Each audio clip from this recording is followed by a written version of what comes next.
Sejam bem-vindos e vamos acompanhar a nossa próxima série aqui de laboratórios. Hoje nosso objetivo é falar um pouquinho sobre o Serviço de Armazenamento de Objetos, ou que a gente conhece como OBS. Novamente, para poder encontrar esse serviço, a gente vai buscar aqui na nossa barra de procura a sigla dele, ou o próprio nome de Object Storage Service.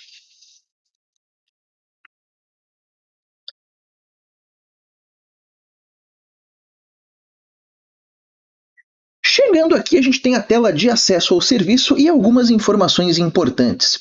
A primeira delas é que a gente vai começar a trabalhar com alguns conceitos de armazenamento.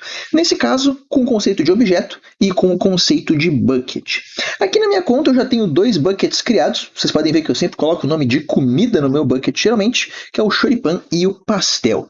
E aí, para começar, vamos fazer um pequeno teste. Eu vou tentar criar um outro bucket aqui e eu vou dar o nome dele de pastel novamente.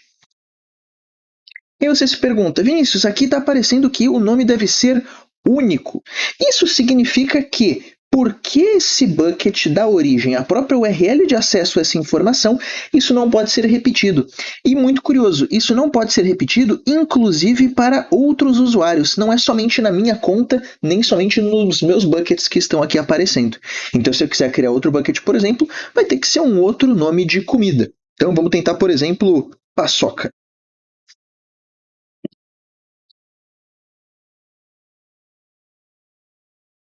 Nesse caso, não tem nenhum tipo de problema, a gente pode simplesmente, então, criar esse recurso.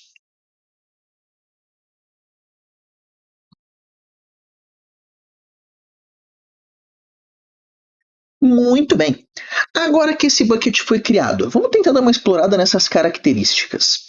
Bom, vamos utilizar esses buckets que a gente já tem aqui para ver algumas informações. Primeira coisa, aqui eu já tenho um objeto que está armazenado, então eu posso fazer um upload, eu posso fazer a descarga dessa informação tranquilamente, mas existem algumas diferenças muito importantes. A primeira delas que eu tinha mencionado é que quando você manda essa informação, quando você faz o upload, isso gera uma URL de acesso. Então eu tenho aqui o choripan.obs, la-south2, myhuaweiCloud.com, o nome do objeto, para poder acessar, que é um JPG. Você pensa, bom, Vinícius, isso daqui então significa que qualquer pessoa com esse link consegue então acesso a essa informação, correto? E aí que tá. Na realidade não, porque essa informação ela vem inicialmente privada. Você recebe um access denied quando você tenta acessar isso daqui. Por quê? Novamente por uma questão de privacidade. Imagina que eu estou enviando um documento privado, uma informação que não pode ser exposta inicialmente, não faria muito sentido você colocar no OBS e isso já ser público nesse primeiro momento. Para poder tornar público, a gente vai ter que mexer na questão de política do bucket, access control list, ou até mesmo gerar uma URL assinada para poder trabalhar com essa ferramenta. Agora um ponto importante. Eu sei que na minha conta aqui só tem um único objeto, mas o OBS ele é virtualmente ilimitado. Então se você quiser colocar 50 objetos, 50 milhões, não tem diferença nenhuma, você pode colocar o quanto você quiser. Outra parte é que isso serve também para o próprio bucket, não é só no OBS. Então, geralmente a estratégia de você separar, por exemplo, por 2, 3 buckets diferentes é mais uma questão de organização do que uma questão de limite operacional nesse sentido. Tudo bem? Agora, tem outra coisinha nessa tela aqui que é muito interessante, que é a nossa classe de armazenamento. A classe de armazenamento ela funciona da seguinte forma. Eu tenho o meu objeto, e esse objeto ele vai ficar em uma classe diferente de acordo com o nível de acesso que eu quero entregar para essa ferramenta.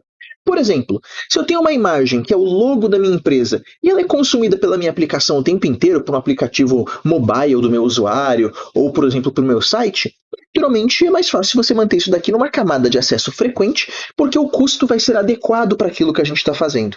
Quando a gente coloca, por exemplo, acesso infrequente, o que vai acontecer aqui é a recomendação é que esse tipo de informação seja acessada no máximo uma vez por mês. E você se pergunta, por que, Vinícius? Está mudando algum tipo de solução, a disponibilidade, algo assim? Na prática, não. Tanto a durabilidade quanto a disponibilidade, nesse caso, permanecem praticamente as mesmas. A diferença é com relação ao custo. O custo do armazenamento numa camada de acesso infrequente, ele é metade do seu custo normalmente. Então vamos colocar um exemplo. Se eu estou falando de o custo, por exemplo, aqui em Santiago seria de 0,021 centavos por giga, na prática, quando você muda para o Infrequent Access, esse valor vai ser de 0,0125. E aí você pode pensar, bom, mas se o custo é metade do original, por que eu não sempre trabalharia com o acesso infrequente em relação ao standard? Porque o que acontece é que o custo da recuperação, o custo do get que existe ali, ele é mais custoso. Então, se por um lado ele é 50% mais barato na hora de você armazenar, ele pode ser 50%, 60% mais caro na requisição. Só que você pensar, isso não troca elas por elas? Não dá um valor mais ou menos igual? Na verdade não, porque se a ideia é acessar uma vez por mês, o preço que você vai pagar, por mais que seja 60% mais caro do retrieval, não equipara o custo do armazenamento. Então acontece sim uma etapa de desconto ali para nós. A última alternativa que aparece aqui para nós é a alternativa de archive. E o archive é interessante porque é aquele dado que você consome raras vezes, uma vez no ano, uma vez a cada 5 anos.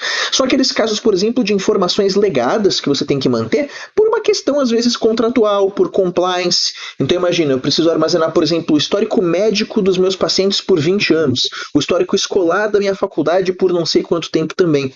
Esse tipo de informação acaba geralmente ficando armazenada aqui, nesse sentido.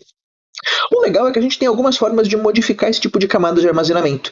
Você pode fazer isso aqui de forma manual, você pode fazer isso aqui através de uma política de ciclo de vida, em que, através de um determinado tempo, você modifica, por exemplo, de uma camada standard para infrequent access, depois de archive, inclusive podendo até apagar esse objeto depois de um tempo. Ou você pode utilizar também uma camada especial conhecida como Intelligent Tiering, em que basicamente o que vai acontecer é que eu vou monitorar esse seu objeto, através de Machine Learning, para classificá-lo se ele está numa camada standard, infrequent access, de archive, e aí poder basicamente mover esse tipo de informação conforme a sua necessidade. É algo mais otimizado, digamos assim, para aqueles cenários em que a gente não conhece como que o comportamento desse objeto ao longo do tempo vai ser. Muito bem? Agora, existem outras partes muito interessantes com relação a essa ferramenta. Por exemplo, quando a gente trabalha com o OBS, ele é um serviço serverless, aquele serviço que a gente conhece como Software as a Service.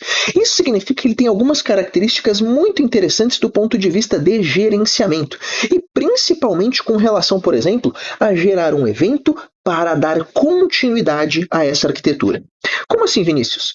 Bom, isso significa, por exemplo, aqui, que quando eu precisar, eu posso criar uma regra e essa regra notifica um outro recurso para processar uma imagem que eu acabei de armazenar, para, por exemplo, enviar para uma lista de e-mails, para fazer qualquer outro tipo de cenário possível a partir dessa situação.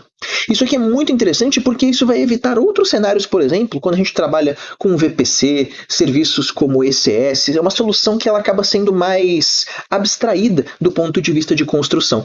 É claro que a gente precisa colocar alguns mecanismos de retry muitas vezes, alguns mecanismos para garantir a consistência dessa solução, mas isso não perde nem um pouco o valor daquilo que a gente está fazendo. Muito bem? Outra característica muito interessante que a gente também pode habilitar aqui: versionamento.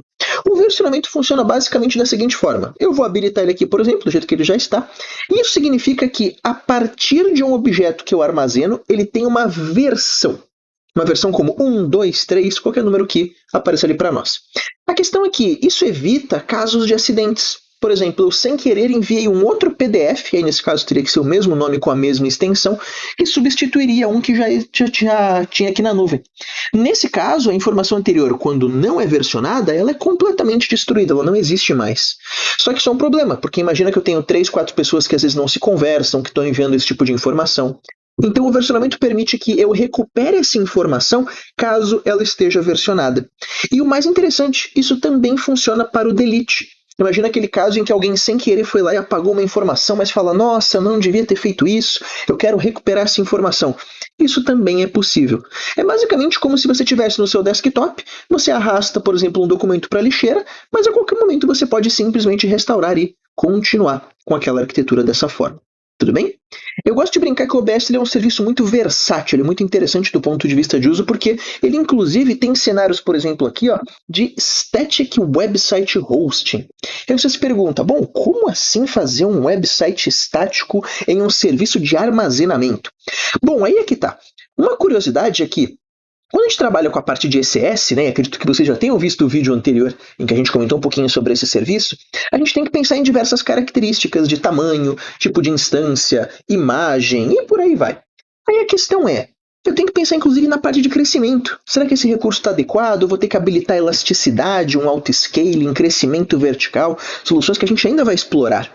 Mas nesse caso isso não é necessário, porque como ele é um serviço serverless, novamente software as a service nesse caso, basicamente eu permito que eu tenha o crescimento dado pelo próprio recurso. Então imagina que eu tenho, por exemplo, 2.000 usuários que acessam esse website que eu coloquei aqui, que eu estou configurando. Se de repente esse número sobe para 3.000, 3.500, eu não tenho que fazer absolutamente nada, porque o próprio recurso ele já permite esse tipo de coisa. Tá legal? Então é uma pincelada bem interessante sobre o OBS que a gente está fazendo. A gente vai continuar isso mais para frente, falando inclusive de outras ferramentas de armazenamento bem importantes que podem complementar isso daqui para, por exemplo, trazer uma distinção de armazenamento de objetos para outros cenários como, por exemplo, blocos e outros tipos de solução. Encontro vocês na próxima.